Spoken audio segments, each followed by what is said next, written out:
For any method which is used in the lab, there are some parameters that can affect the success of the method. For PCR, the essential components are the parameters which can cause the failure or success of the method. There are 7 essential components for PCR. It includes DNA polymerase, primers, DNTPs, divalent metal ions or cations, buffers required to maintain the pH, monovalent cations, and above all, the template DNA that we have to amplify. DNA polymerase should be a thermostable polymerase. Taq polymerase is one of the example. Taq is obtained from Thermus aquaticus. It can withstand the temperature above 90 degrees centigrade. Taq polymerase is required in a specific concentration from 0.5 to 2.5 units for each reaction containing a volume of 50 microliter. Any amount beyond this required amount can be inhibitory or can interfere with the reaction. Primers, these are pair of synthetic oligonucleotides which are specific for any specific fragment of DNA for any specific gene. Nothing is more crucial than the sequence of the primer. If the primer is sequenced properly, carefully, it can give you exact amplification and maximum amplification of the required gene. High yields can be expected from the correctly designed primers, and it can suppress the amplification of unwanted sequences. However, if the primers are not very well designed, it can cause non-specific amplifications and the method is considered as a failure. The building blocks of DNA, DNTPs are required.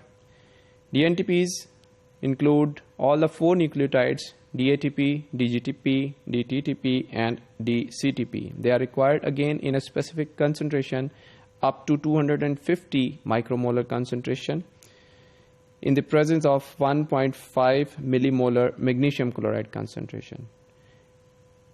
Any higher concentration, more than 4 millimolar, will act as inhibitory concentrations and the PCR will not proceed further or will not give you the results.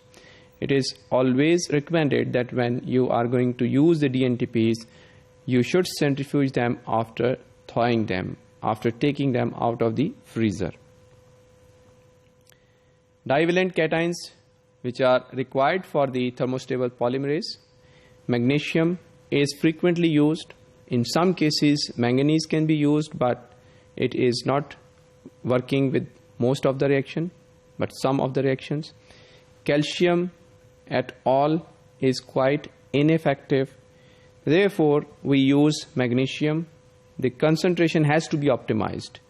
Magnesium binds with the primers, with the DNTPs, and the concentration of magnesium should be more than the phosphates which are found on the DNA and the primer.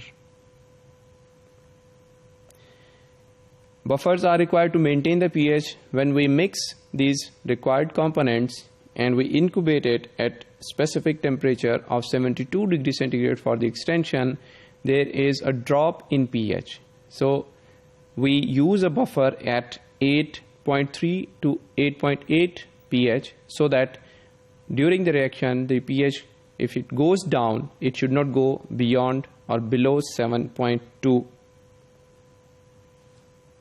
Monovalent cations, these are required in standard buffer, they are provided.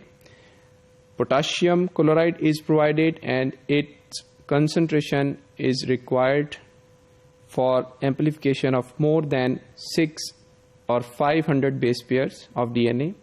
If we have a DNA which needs to be amplified less than 500 base pairs, then the concentration of potassium should be increased. It should be more so that the method can be successful. Above all, template DNA is required. Template DNA, if this is linear, the amplification is better as compared to the supercoiled DNA. The length of the template DNA is not going to matter. If we want to have a shorter fragment, we can use the restriction endonucleases to get the smaller fragments of DNA for further study or amplification through PCR.